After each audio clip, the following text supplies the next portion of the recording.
Sorry for all the technicalities. Thank you. So plenty to discuss and to talk about. And I would like to start by giving word to Linda Gröning, sorry, apologies. And you're professor in criminal law at the University of Bergen, and also the chair of the Norwegian Criminal Law Commission. And you have worked extensively with legal injustices relating to such issues as mental health and disabilities. So, as I know that you have worked with some of the most marginalized and vulnerable groups. And as we know that law can be both a driver of inequality, but also a tool in addressing inequalities. Can you say something about the role of law in both creating and battling inequalities and marginalization and research within this field? I know Malcolm mentioned something about the courts and the law, but yeah, please. Yeah, thank you so much. So first, thanks for inviting me here. First of all, this is, as always, a pleasure to be. So first, as you ask about what can rule of law, so to say, both how could we understand that in terms of both maybe challenges producing inequality and also how to solve issues.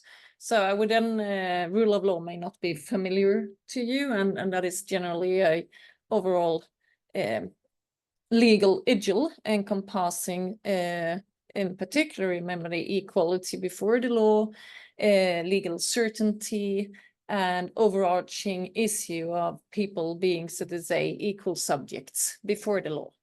And in my area of criminal law, I think that the rule of law is under pressure. And I think that this is not anything new. And I would like to share with you a meeting that made a great impression on me. And then I will answer your question through that. I was for many years, and I'm a volunteer for giving legal advice for people with drug abuses, living typically on the street, or at least partly. And there I met regularly women who were in drug abuse and also subjected to violence, and also had, so to say, herself a criminal career. And one day she came up and showed me a photo of a little child. And that child was just 2 or 3 years old, a very cute little boy. And having small kids at that time myself, I was a little bit worried about that kid. So I asked her, how is he doing? What is he doing? Making sure that he was, so to say, not in the hands of a very destructive environment. And then she looked at me and said, no, this is not a problem. He is for long an adult and he is in prison.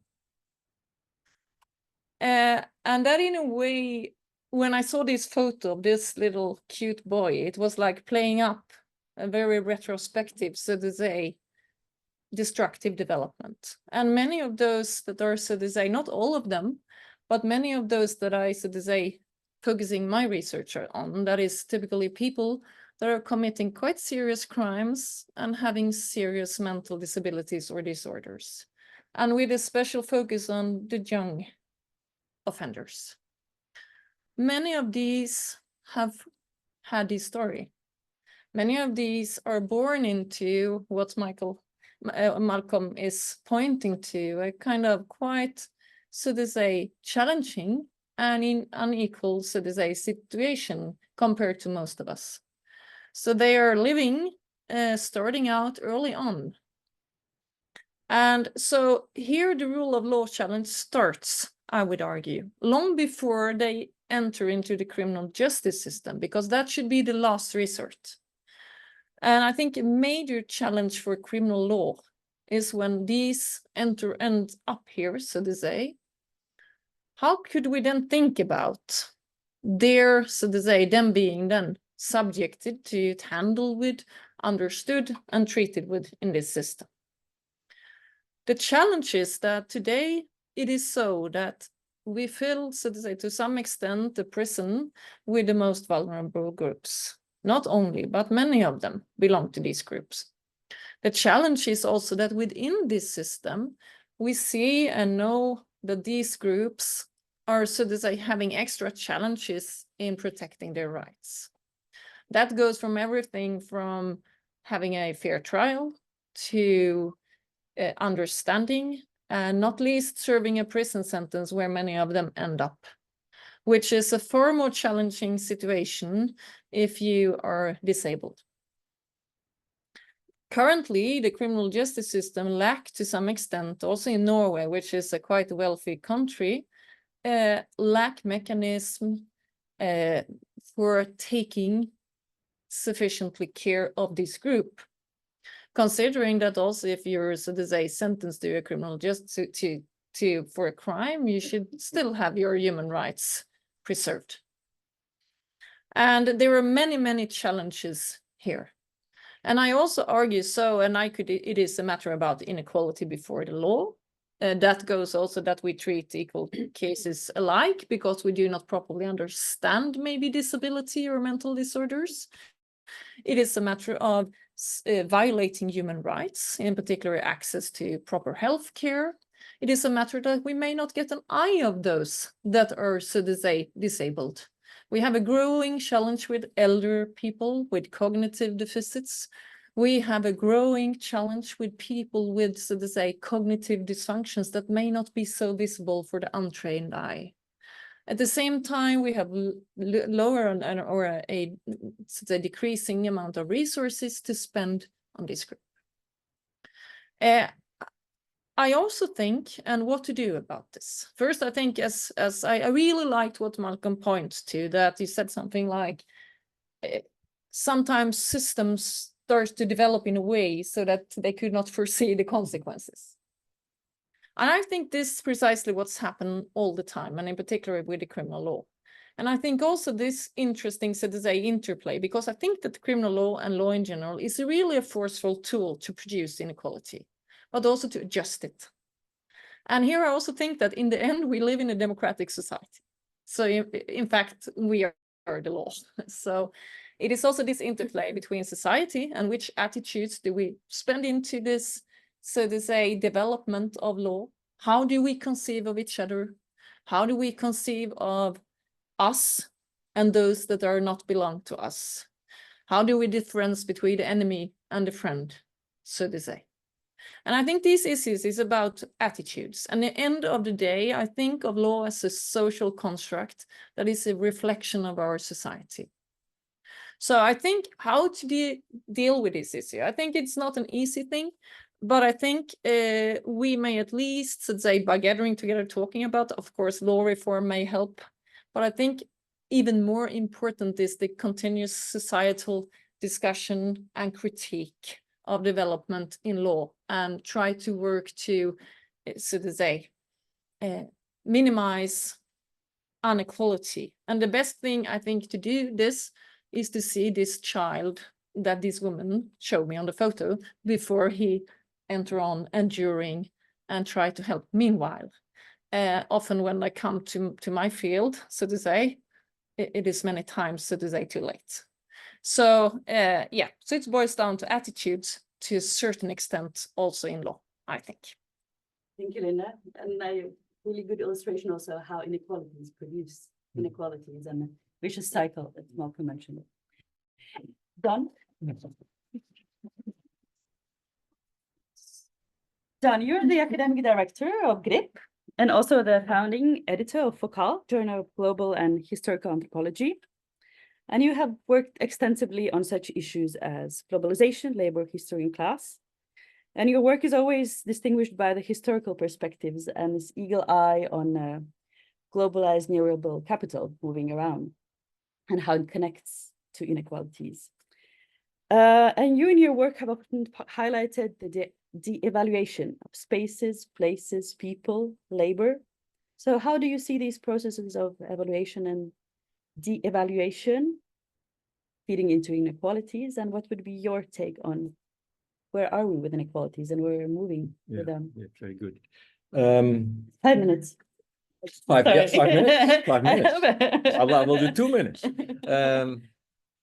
Well, I'm very pessimistic, to be honest. I mean, I think we actually should start from that sort of awareness that we are in a very bad place, right? And it's not just that we are in a bad place, but the process in which we are is pointing simply in the wrong direction. And so I thought Malcolm had a fantastic, this encyclopedic view, right? But ultimately it's a view with a set of distinctions, differentiations that leads to, well, you should believe in liberalism to solve this, right? Liberalism in the sense of democracy, liberal civil societies, academia, democratic debate, the optimism that you have about democracy and law. I think we are honestly at the end of a period where we can believe that capitalism, liberalism, and democracy overlap sufficiently to make this, basically national level reform project viable. And so, yeah, so in my work on globalization, I've in particular worked on Central and Eastern Europe, post-socialist societies, but also the Global South and also the Netherlands, where I come from. So, yeah, I think, the Trump effect, the right-wing populism effect everywhere in the global north, but also in many places in the global south, where it's more interwoven with local hierarchy and with local problems of democracy. Nevertheless, it sort of expresses this fundamental process that I see, where the valorization of capital over time and over space increasingly produce the devaluation of spaces and of people. And then you get this whole discourse about, being abandoned, right? And so I think that is one of the bigger trends that we're facing. And the two talks that we have heard now are actually really aimed at that. So it's the devaluation of bigger people, not privileged spaces, children. So where I come from in the Netherlands, even the main liberal daily had a editorial yesterday saying it is absolutely crazy that we cannot protect the mental health of our children against digital society, right? It's all for capital to grab.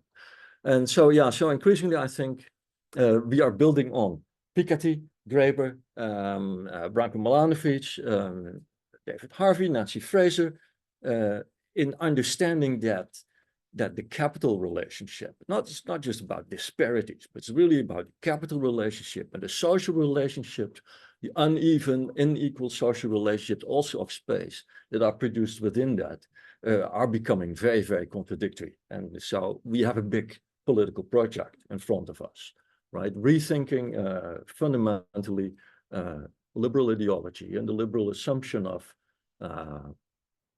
reform. Thank you, Don.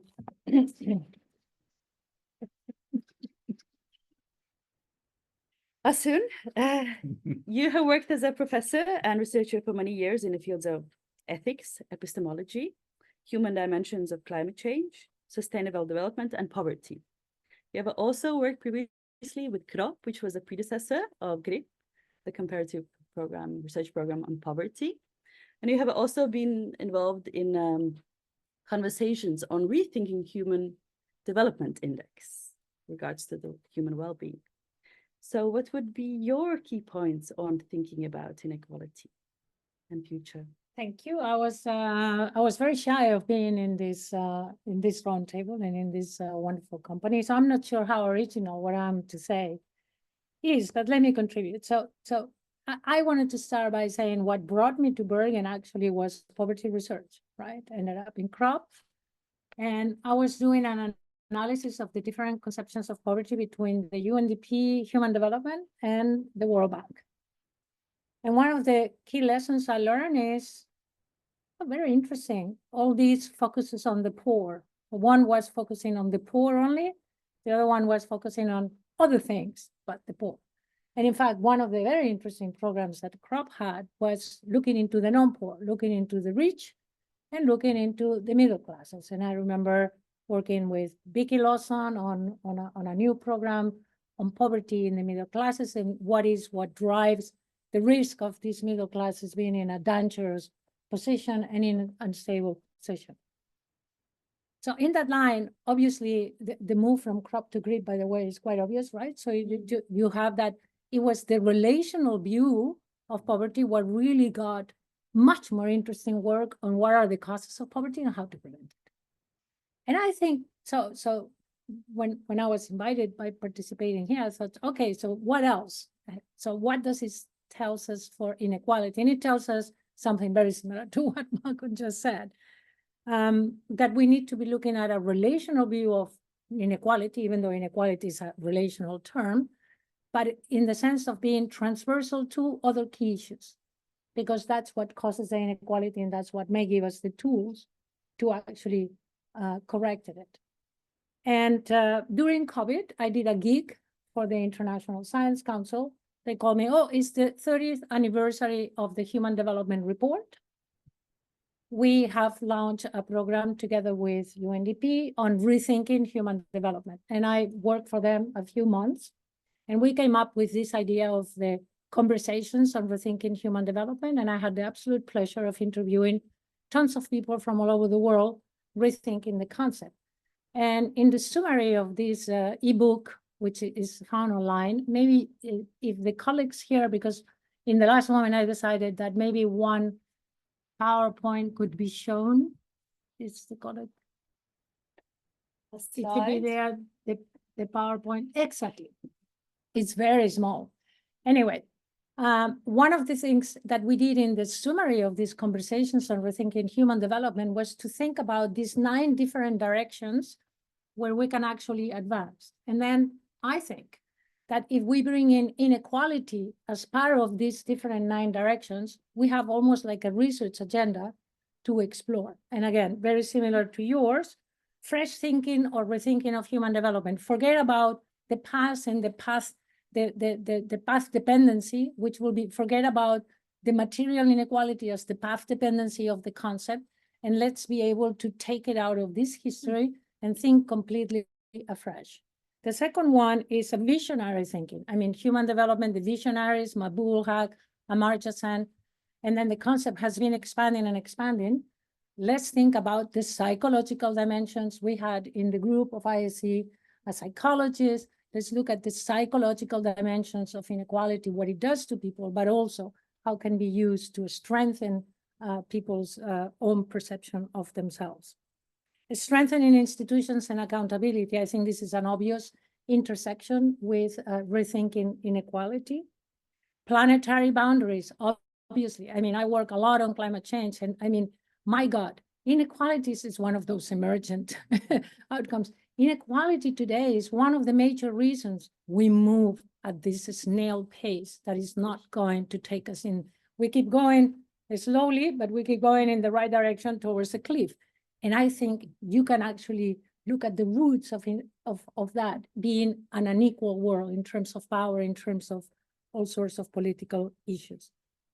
There is one on inequality and social cohesion, but the weight, if you read the text, is actually on social cohesion. When you want to do something on our inequality, we need to really rebuild that sense of how important it is to think about social cohesion, the sense of safety that it gives us, the happiness that we may draw from knowing that in our society, more or less, everybody is taken care of, not only us and ours. And then democratic deliberation. I think there is no more to say. The importance of democratic deliberation as a tool, but also as a means.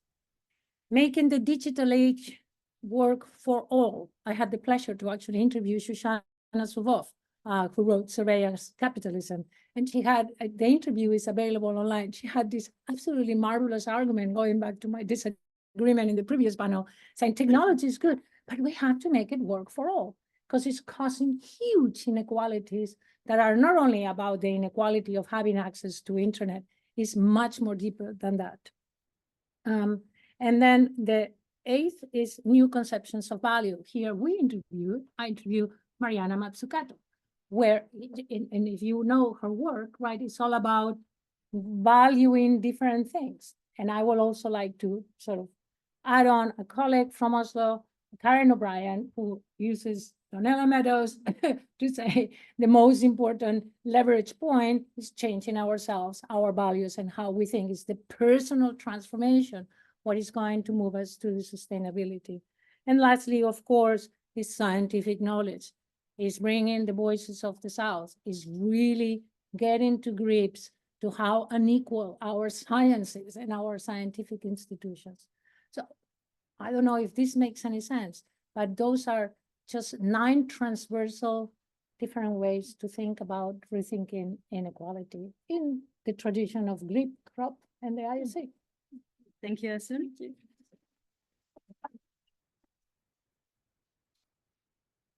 And for identifying very specific also paths and how can we move forward from here.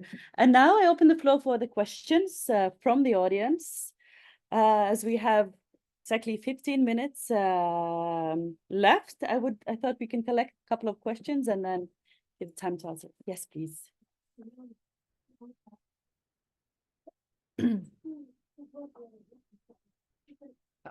Thank you. Thank you. It's been a great joy to hear from all of you. I have 2 questions. One relates to the political use of poverty measures. So I'd be curious to hear some thoughts as of how these have been used and how one can prevent them from further in a colonial logic in this mobilization. Then the second question relates, I lost my train of thought, sorry.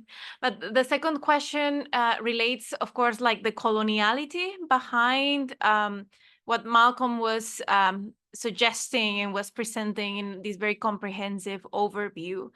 The historiographies behind the current inequality and then the transfer of responsibilities of who has to compensate and the redistribution being a global issue.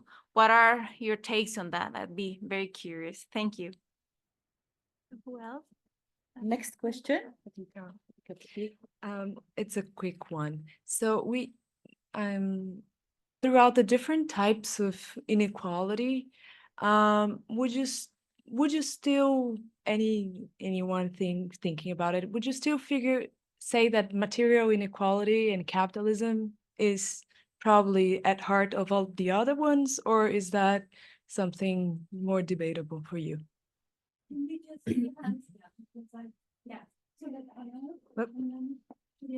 It's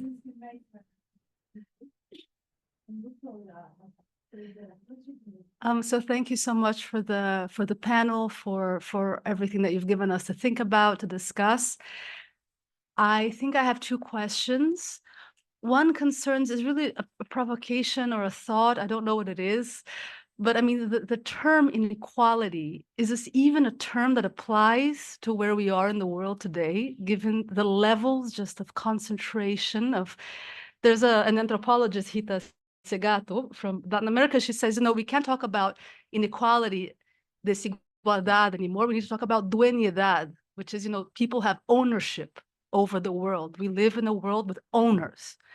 So it's really, I don't have a concept, but it seems to me like inequality, it's just, it betrays the size of where we are and of our very grave perspectives. And I like this. I like the thinking of Hita. I like the thinking of Latin American anthropologists and sociologists who are really creating new words for us. So that's one thing.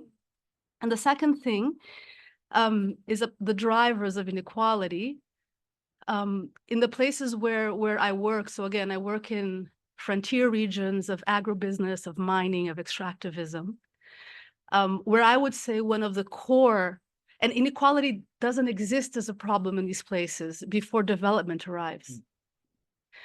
So I don't know, I would say that development, this has to do with coloniality of power, of course, with how we conceive of it, but development, the way that we conceive of it, the way that we do it, it creates inequalities in enclaves and also in urban settings, because these are the processes, developmental processes of economic growth, are the processes that are going to take people away from their land, from their roots, from their families, throw them into urban peripheries. We see this processing happening, these processes happening on a day-to-day basis. So I guess it's also a comment and a provocation in some way. If anybody else would like, yes. Yeah, very quickly, we discussed it in our panel coming from the Global South, the tension. I think, as you rightly point out, if you look at the most unequal countries in Southern Africa, there are those also from a developmental point of view are the most developed: South Africa, Zimbabwe, those where settler colonialism actually deliberately created a much more diversified economy. And hence, in my country, part of the tension in 1980 at independence was that Mugabe was warned by Tanzania, Julius Nyerere, who got his independence earlier, that you have inherited a jewel in Africa, you must preserve it. So on the one hand, he's trying to address inequality, inequality. On the other hand, he's trying to preserve the modern part of the economy. South Africa is also a very typical example of that. Then how do we resolve that tension? Thank you. Do you want to go back to the panel? Yes, or is our demo? Was Yes. one more? We Yeah, have the last final one. Ooh. Wow, right. Anyway, right. I'd hate to add anything to Malcolm, your amazing overview of all the forms of inequality, but there's one other that I wonder sort of makes part of the reason why what you said was so revelatory is that there's another one, which is the inequality of visibility, right? So if you think, I mean, so much social science is focused on poverty because that's what you can see. And it's incredibly hard. This was actually triggered by Anna's comment on ownership, that the very wealthy are simply not, you don't see how wealthy they are, right? There's all these ways of kind of hiding ownership and wealth. And one of the things you can buy with it, right, is the ability to just disappear so that the massive levels of inequality just aren't visible to everybody. And so I guess I wonder, as a sort of critical community of people who study stuff we can see, right, is how to think about getting at that and making invisibility disappear as a, so that the increasing, the massive concentrations of wealth become more visible to all. Thank you. Great questions and comments from the audience. I think I'll just give 2 minutes to each of you to respond to what you choose to respond, or what is the most relevant for you. Malcolm, please. So much richness there. So firstly, are we optimists on this side of the panel? Are we liberals? At least for myself, no. I think it's interesting with Piketty. His book is deeply pessimistic, but Piketty, the public intellectual, is very optimistic about all the things that we can do. And perhaps that's the best approach, is we are heading towards the cliff. We have to be deeply pessimistic. And then we need to think, and we perhaps even need to grieve about it, actually. Actually, we are losing so much. And then say, okay, how are we going to fight? And do we need to rethink our frames? So do we need to rethink aspects of liberalism? And that's the debate in the climate change movement now. Shall we respect the rule of law or not if we're heading for this crisis? Or going to the questions here about capitalism and material inequality, I would say it's the marriage of capitalism and modernity that together create all, particularly material, psychological, and ecological inequality. It's more ambiguous on political. It's sometimes modernity and capitalism maybe contributed there and also harm there. So I think that's what we need to grapple with, to what extent we're willing to accept those patterns. And things like visibility, I think it's a really interesting point. I would say that the inequality comes in your ability to control your forms of visibility. So when you're poor, your indignity is exposed, but the good things that you can do, nobody ever sees. Whereas the rich, it's the reverse. They can frame how the public sees them. They often own the media that will deliver that particular image to you. So where that fits in, I haven't thought through, but I think it's a really important point also in how we work forward in addressing these forms of inequality. And then I think it's an interesting question on the politics of poverty indexes. And we saw China masterfully use these for branding purposes when the MDGs came. They'd actually already achieved those MDGs in 1999, and then just, trumpeted around the world. Whereas we need to get inequality indexes onto the public agenda. This is what we're going to measure against, but they will also be appropriated for different reasons. So I think we always have to be careful about the use of statistics in public debates and the dark sides of them. Thank you, Malcolm. Linda? Okay, thank you so much. I will try to address some, maybe not all of the questions. So I would like to start with your, I think, pointing to this tension, which I think from my legal perspective is also a kind of tension between, so to say, tradition and progress, or between preservation of what is and reform. I think this is really a tricky matter. I think that this, and to answer, I would have to elaborate on my system theory of societies and law, which I should not. I think it has to do with stability of systems. And I think there is continuous competitions, as also I agree with your point on reframing the transnational and global versus, let's say, current national and partly dissolving structures.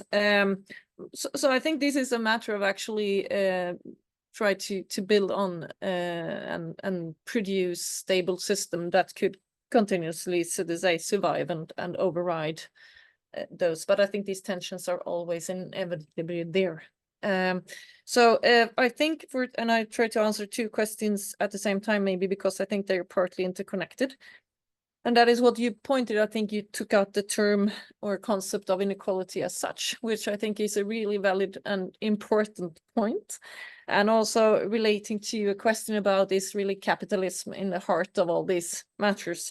And I think these are interconnection, because I think it is really interesting, intriguing, so to say, I mean, is there inequality in any, and also the development that you said that you did see or connect inequality with development. Is it really so that any community can produce inequality, and how, or the other opposite, how do we conceive of or conceptualize inequality? I think that, and my tentative, without thinking deeply about this, to be honest, I don't think that capitalism is always in the heart, but that has also to do with my concept of inequality, because I think in one way, it's more for me a matter about the relational aspect that, so to say, maybe many different community could produce what we can label inequality, and it's maybe more a question about that, which community are we, so to say, building in our relational structures, and how we produce inequality. And I would rather maybe attach my concept of inequality to power structures, which, and also the tension that you're pointing to partly, that are maybe in some way also inevitable kind of relational, so to say, ongoing tensions and power, so to say, competition, so to say, and maybe there will always be some kind of tendency towards the production of inequality in any community. But that is, of course, also a conceptual issue. So I think, and also I am a slight optimist, but that is because I want to debate. But also I think it's really intriguing what you point to, and I didn't, and I to add something, and also you from Global South in the criminal law area. Actually, I think one of the best maybe thing is really thinking of inequality and so to say, how to deal with that on a global level, and to emphasize, so to say, comparative in law, comparative exchange and work. So therefore, I really think this, what you're doing here with the Bergen exchanges, is really maybe a really good contributor to avoid inequality. Thank you, Linda. Asun, 2 minutes. Get several less. You have only one left. Putting together, yeah, some comments to your great and very difficult questions is that I think a brilliant example of the limits and the problems interconnected related to poverty measures, to coloniality, and to even whether inequality is the right term, is is the analysis that Amitav Ghosh does in The Great Derangement. Do you know that? That fabulous, you know, and horrible history of oil-driven development that has created a world none of us want. So I think we still need that type of looking into it. Another thing, perhaps, that we could do is, as you mentioned it a little bit, I mean, in all these issues, there are tipping points, and tipping points in climate research is the new game in town, right? Because it's where the unexpected points of no return may come. But I think we can also apply it for the field of inequality from this transversal perspective. Can we really identify a little bit better those tipping points? And to me, without being optimistic or pessimistic, whether it's capitalism, I still think, and with this I conclude, that research must do something and must be constructive. We need to construct dissections of the problem or propose solutions, because that's our job. Thank you, Asim. Don, 1 minute. Yeah, I anticipate that. Yeah, okay, can we very fast? So I want to pick up on capitalism and value. And so I've been trying to think through the relationship between value in the singular and values in the multiple. Value in the singular in capitalist societies is the accumulation of capital, right? The surplus value. So that is unlocking value. You can call it GDP, but that is a sort of reformist derivation of it. Ultimately, it is about what creates profit over time and the accumulation of profits over time. That's value in capitalism. But values in the multiple are the things that we share, that we think are important for societies, for our lives, that make us happy. Now, I completely disagree with the idea that material things are about economics and all the other things are about something else. Capitalism is not an economy. Capitalism is a set of social relations.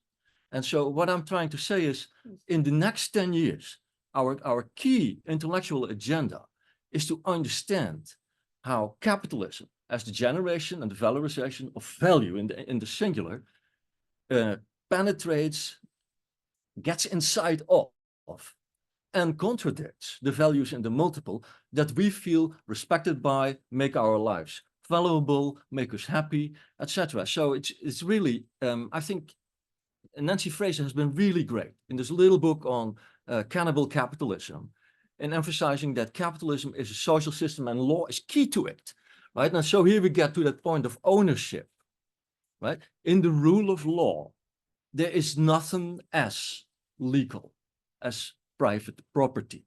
All the rest is secondary to that, right? And so I think that's the agenda where we're moving, and it's a very critical, a radical agenda. So yeah, I'm entirely in the Gramsci line here, right? So pessimism of the intellect and optimism of the will. Yeah. But at some point you also think, my God, yeah.